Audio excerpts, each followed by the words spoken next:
مسئلہ یہ ہے جی بھینس جو ہے بھینس کیا اس کی قربانی لگ جاتی ہے؟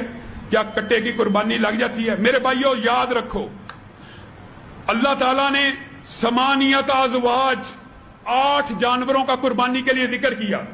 نر مادہ اگر نکال دی جائے تو 4 جانور. ثمانیت ازواج کا مطلب 8 جوڑوں میں صرف 8. کون سا؟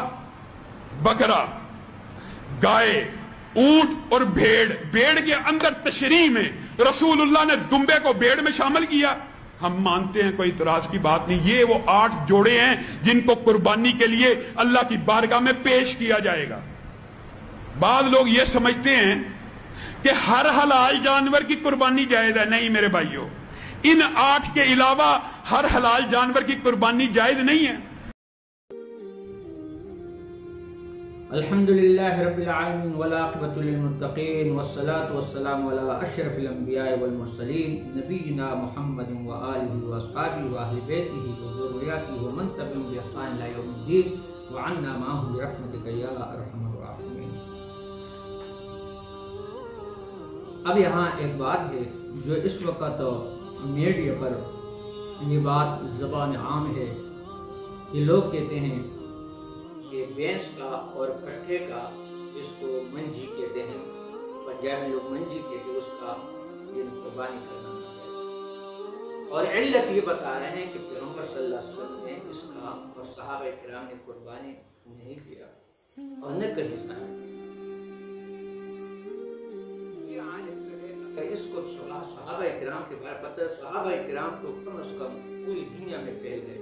آذربائجان میں فتح امینہ کے بعد اور قبائل میں، افغانستان میں، دور دراز علاقوں میں جہاں تھے تو صحابہ کرام نے منجی کا اور بھینس کا مثال کے طور پر کیا قربانی کی. اور قرآن نے بھی بہیمۃ الانعام کا لہو حلت لکم بہیمۃ الانعام کہا ہے. چوپائے تمہارے لیے حلال کر دیے گئے. اب چوپائے جب حلال کیے تو چوپایوں کے ضمن میں یہ آتے ہیں جاموس وغیرہ آتے ہیں نہیں. پہلی بات یہ ہے کہ ابن عبد البر اندلسی رحمہ اللہ وہ فرماتے ہیں کہ اجمع العلماء انه قسم من البقر. اس نے ایک اجماع نقل کیا ہے کہ ایک قسم ہے بقر میں سے. علامہ ابن منذر کہتے ہیں اجمع كل منهم من اهل العلم جاموس نوع من البقر. جاموس ایک نوع ہے بقر میں سے. اور اس طرح ابن قیم بھی لکھتے ہیں اور اس طرح لسان العرب اور اس طرح منظور افریقی اور اس طرح تاج العروس والا اور اس طرح مفردات القرآن امام راغب اصفہانی رحمہ اللہ. یہ سب حضرات اس بات کے قائل ہیں کہ جاموس کی قربانی جائز ہے. ہاں اگر عرب چونکہ سخت گرم علاقہ ہے وہاں پر نہیں پایا گیا تو یہ اور بات، لیکن یہ جانور ہے اور نوع من البقر. دوسری بات ہے کہ شادیوں میں تم اس کو ذبح کرتے ہو، پوٹلوں میں ذبح کر کے تم اس کو کیا دیگے پکاتے ہو اور دیگے چڑھاتے ہو. اور اس کے علاوہ تم مثال کے طور پر کیا ختموں میں اور اس طرح مثال کے طور پر پروگرام میں اس کو ذبح کرتے ہو. قربانی میں کیوں ذبح نہیں کرتے؟ قربانی کا جانور ہے نا، اس کو قربانی میں بھی ذبح کرو. اب دوسری بات یہ ہے کہ اس کا دودھ تم پیتے ہو تو پھر اگر یہ اس طرح نہیں ہے تو پھر یہ دودھ ہاں اگر حلال ہے. حلت جو ہے وہ ہمارے لیے علت نہیں ہے، یعنی اصل میں دودھ ہے. علت فقہاء نے دودھ کہتے، دودھ دیکھو بکری کا دودھ بھی آپ پیتے ہیں، اونٹنی کا دودھ بھی آپ پیتے ہیں، بکرا کا یعنی گائے کا بھی پیتے ہیں. تو اس طرح جاموس کا یعنی بھینس کا اور اس طرح یعنی آپ جو کہتے ہیں منجی جسے کہتے ہیں منجی. اور ابن منذر نے رحمہ اللہ نے اجماع نقل کیا ہے اہل علم کا کہ جاموس نوع من البقر.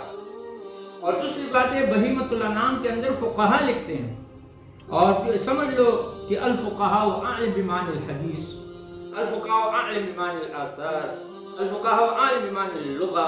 وہ لغت کو زیادہ جانتے ہیں، آپ نہیں جانتے. اب ایک مثال جو فقیہ ہر ایک شخص نہیں بن سکتا ہے.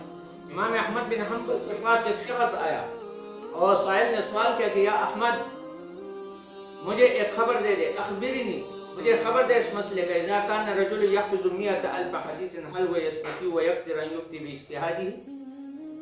ایک شخص کو 1,00,000 حدیث یاد ہے، کیا وہ اپنے اجتہاد کے بلبوتے پر اپنے تحقیق کے بلبوتے پر تقلید کیے بغیر کسی کا وہ فتویٰ دے سکتا ہے؟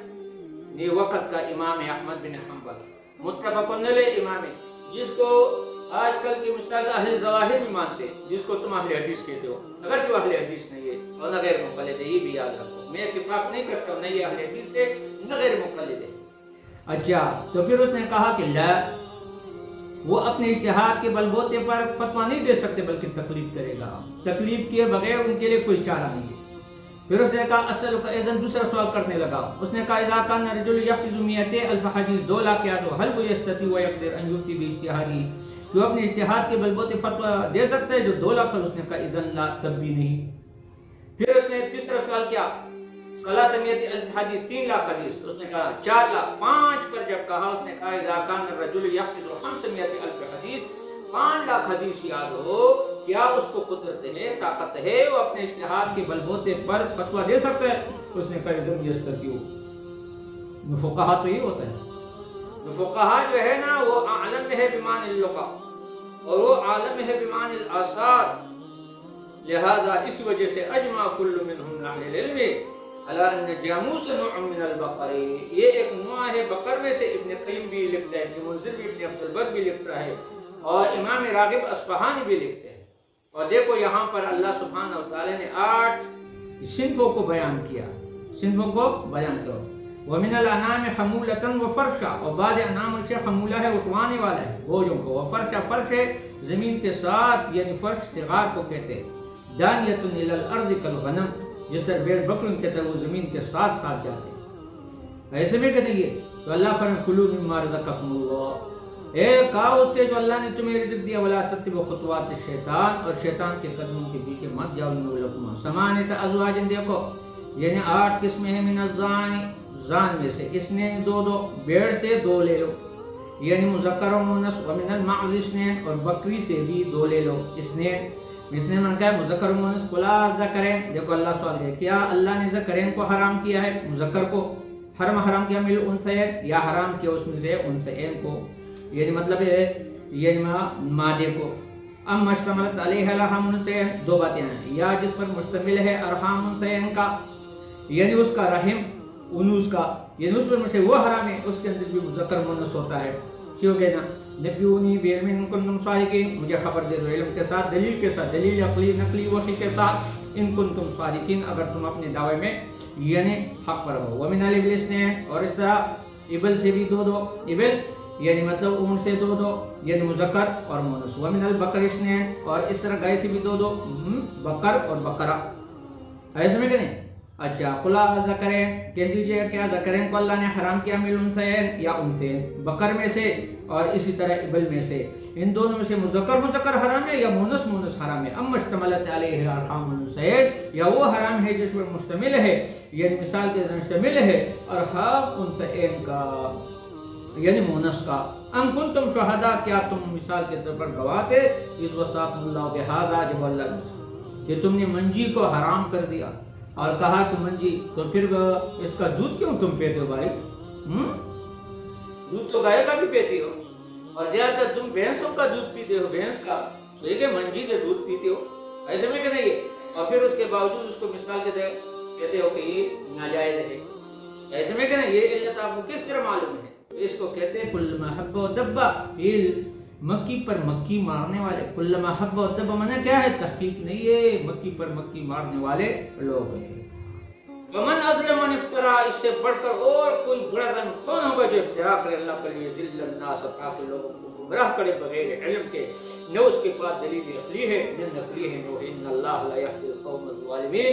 آخر میں جملہ مقصودی شیخ القرآن نے فرمایا، غلام اللہ خان یہ جملہ مقصودی لایا کہ ظالم سے مراد یہاں افترا کرنے والا ہے، جو افترا کرتے ہیں تحلیل و تحریم میں، جس طرح عمر بن لحی الخزاعی وغیرہ اور اس کے اتباع مراد ہے۔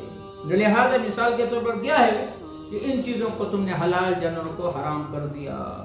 اور دوسری بات ایک مسئلہ یہ ہے کہ وہ شاد جو کہ مثال کے طور پر خنثی ہو، اس کی قربانی جائز ہے یا نہیں؟ کل پرسوں بھی ایک سوال کیا تو مجھے جزیہ نہیں ملا، آج مجھے جزیہ مل گیا۔ وہ کہتے ہیں کہ لا تجوز التزہیۃ بالشاۃ، شاد کے ساتھ قربانی کرنا ناجائز ہے، الخنثی جو خنثی ہے، کیونکہ لأن اللحمها لا ينضج، علت یہ ہے کیونکہ اس کا گوشت جو ہے پکتا نہیں ہے۔